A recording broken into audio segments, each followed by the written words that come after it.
Hi you guys. So I think today is the day that I'm going to pull the garlic from the big bed here. It's about the normal amount of time that I would pull, but it hasn't been really sunny, but I'm seeing most of my garlic is starting to die back in this bed. I did plant some over here that is not ready yet. So I'm just going to let that be. And then you remember that we planted a bunch in the big field. Actually, let's go look at that. So here's the what I call the big garden, and we have onions here that some I'm letting go to seed, and some I've cut the scapes off of, as you remember. But the further we get down here, the more garlic we're seeing. And we planted all of this in April this year because I got back from Mexico, found a bunch of leftover garlic, and we planted it to see if we could get any growth. And you'll see that some of these are big, intermixed with onions, and then most of this all down here is garlic. So these are really too small, but we knew they were going to be small because we planted them really late. To get good full heads, big strong heads of garlic, you should really plant them in the fall. I usually plant in October, November at the latest. So these also look still pretty green to me, so I'm going to leave them. And the onions I'll pull in a little while too because they're not ready to be pulled yet. And just a quick reminder, garlic has flat leaves, flat. And onion, they're round. If you break a leaf like that, there's a hole in the center. Where garlic is more like a blade, like a blade of grass.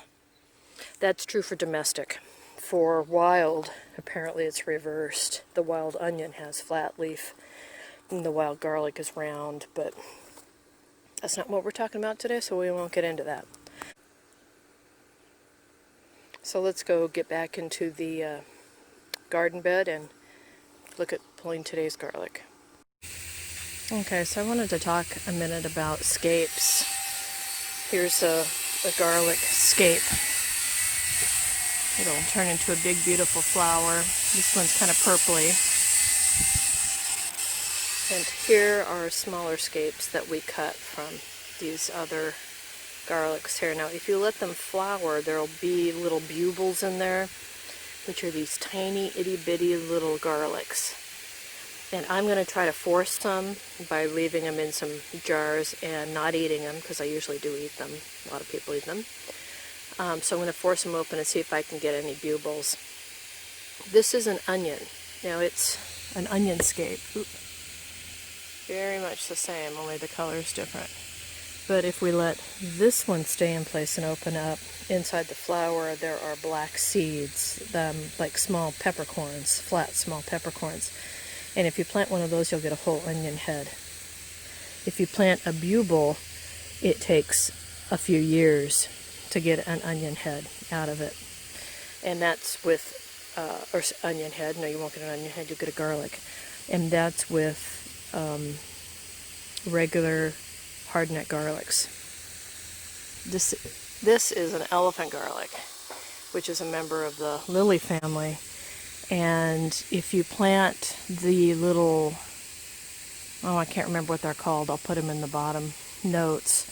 After the first year, you'll get something that looks like this, which looks like an onion, but it's really a single clove of garlic. This happens the first year, you can eat it. But if you replant it, the next year you'll get a head of onion or elephant garlic. So I'll refer you back to my video I did last year. I go into a lot more detail on this. So for now, I think the ground is probably soft enough and we can start pulling.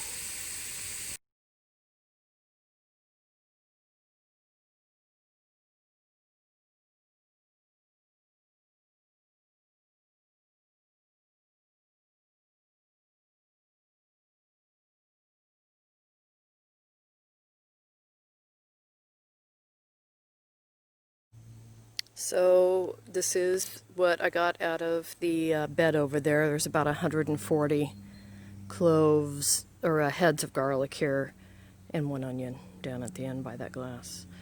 Let's see, I got a lot of elephant garlic, and this year the corms, which are these really hard little hanger-oner guys, are prolific this year. Got lots of them. So you can plant those, and if you do plant them, the following year you'll get something like this. It's called a round, which is just basically a single head or clove of garlic, and it's in a round shape. If I replant this again next year, or this fall for harvest next year, it will turn into one of these big, gigantic cloves here, and some of these got really big. So I'm going to save the corms, C-O-R-M-S, and plant those. And I also discovered that those bulbils, I'll put the name down below, but these little cloves that come on the regular garlics, apparently they're only supposed to go on or come on hardneck garlic, but mine are coming on the soft necks too. You can plant these as well, and it will become a clone of the parent garlic as well as the corms. So I guess corms are for elephant garlic, the bulbils are for the regular types of garlic. So the first year you plant these, the following year when it comes to harvest, you won't get a whole head. You'll just get a little tiny wisp of a thing. I guess the blades are so small they're often considered grass, and people mistakenly pull them out. But if you leave them or remove them and replant them again for the following year, you'll get a whole head. And some of these heads are pretty tiny. These actually came from the big field garden, and we planted this in the springtime. So that's why these are so small. But generally, I got pretty big garlics this year. A lot of hardneck garlic, which I'm pretty happy with. Let's see. I wanted to show you guys a couple other things. So I was hemming and hawing whether I should pull the garlics or not, but you'll see like this one, the skin actually formed and now is gone. So this one I pulled way too late. I should have probably harvested quite a bit earlier. And the same on this one and a few others you'll see around here.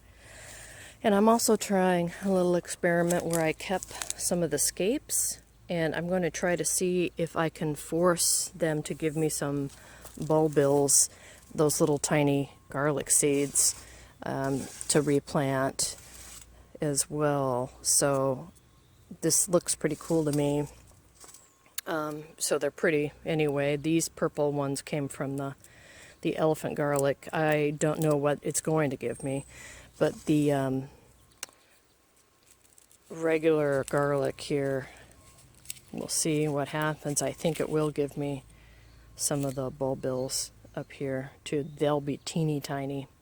You know, these are from the hardneck scapes, so they look a little different, act a little different. They're not on the stem itself like the soft-necked was.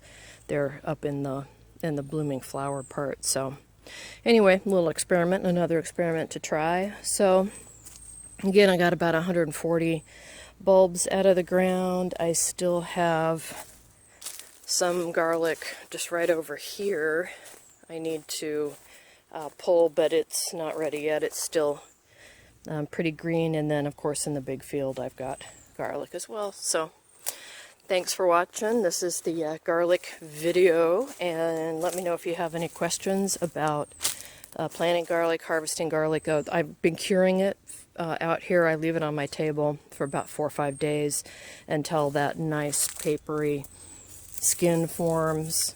Then I cut the roots back a little bit, and then I'll braid some together, or more likely zip tie the hard necks because they don't like to braid, they're too stiff. And give them away to some people and keep a bunch set aside next year for planting. So anyway, there you have it. Thanks for watching.